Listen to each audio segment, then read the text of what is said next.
বাবা একজন বীর মুক্তিযোদ্ধা, তিনি রাজনীতির সঙ্গে জড়িত ছিলেন। আফরান নিশু কখনো রাজনীতি করবে কিনা? আমার কাছে মনে হয় যে রাজনীতি বিষয়টা অনেক গুরুদায়িত্ব। এটা এমন না যে আমার শুধুমাত্র ফেম এবং আমাকে সবাই চিনে বলে আমি একটা ওই সুযোগটা নেবেন, এন্ডোর্সমেন্টে চলে গেলাম যে ওকে ফাইন, যে এখানে আমার অ্যাডভান্টেজ আছে।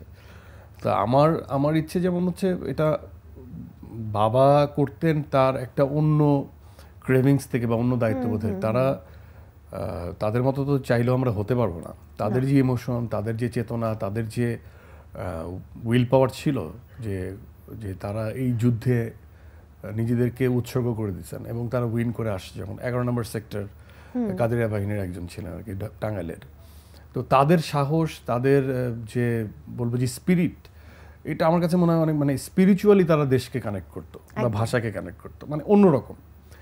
এই ফিলোসফিটা মানে এই যান্ত্রিকতায় বা এখন এই দেশবোধ আমাদের মধ্যে আছে, কিন্তু সেটা অতটা প্রখর, অনেকটা প্রখর, মানে কি অনেক ফ্র্যাজাইল আর কি। আমরা আসলে অনেক অপশন পাই, তো সো হয়তো বা কোনো একটা ক্রাইসিস মোমেন্টে আমার মোস্ট অফ দ্য আস হয়তো বা ফ্লাই করে অন্য জায়গায় চলে যাবো কিনা, বা আমরা খুবই দ্বিধাদ্বন্দ্বে ভুগি।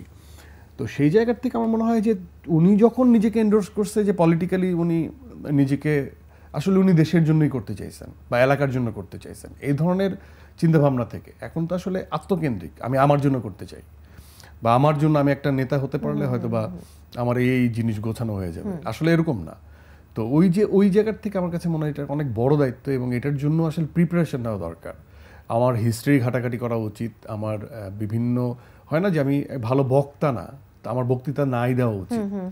তো এইটার জন্য আসলে একটা মানুষের কমপক্ষে 10 বছর স্টাডি করতে হয় যে আমি যে ভূখণ্ডে বসবাস করি সেখানকার আসলে পলিটিক্যাল স্ট্যাটাসটা কি এবং সেখানে আমি আসলে কিভাবে মুভ অন করব এবং কিভাবে আমার দেশের প্রতি আমার দায়িত্বশীলতা কি এবং কিভাবে কাজ করব। তো সেটা যদি আমার ব্যাকগ্রাউন্ডে 10 বছরের স্টাডি থাকে তখন আমি আসলে ভাবতে পারি। ইটস নট লাইক এরকম যে আমাকে টিকিট দেওয়া হচ্ছে, আমি নিয়ে নিলাম একটা দায়িত্ব। ওকে, আমরা কি প্রতি বছর এখন থেকে একটা করে সিনেমা অন্তত পাবো? একটা না, 2টো 3টো 4টা এরকম। ও দ্যাটস গ্রেট। দর্শক, আমাদের আফরান নিশু আমাদের জন্য 2টো 3টে 4টা করে সিনেমা নিয়ে আসছেন। একদম শেষের দিকে আছি, শেষ করব, তার আগে একটু গানের অনুরোধ আছে। কি বুক চিনচিন গানটা শোনা। আমি গান পারি। আপনি মঞ্চে অসংখ্য অডিয়েন্সের সামনে এই গান করেছেন, না এটা তো জাস্ট এটা পসিবলই না, আমি তো গান জানি না। হবে প্লিজ। তাই তুমি আমার সাথে গাও। আপনি শুরু করলে আমি চেষ্টা করব। কি লিরিকটা হচ্ছে ফুল ফুটেছে। হ্যাঁ, ফুল ফুটেছে গন্ধে সারা মন, ফুল ফুটেছে, ব্যাড সিঙ্গার, গন্ধে সারা মন, তুমি আমার কত যে আপন, দেখা না দিলে বন্ধু কথা কইও না।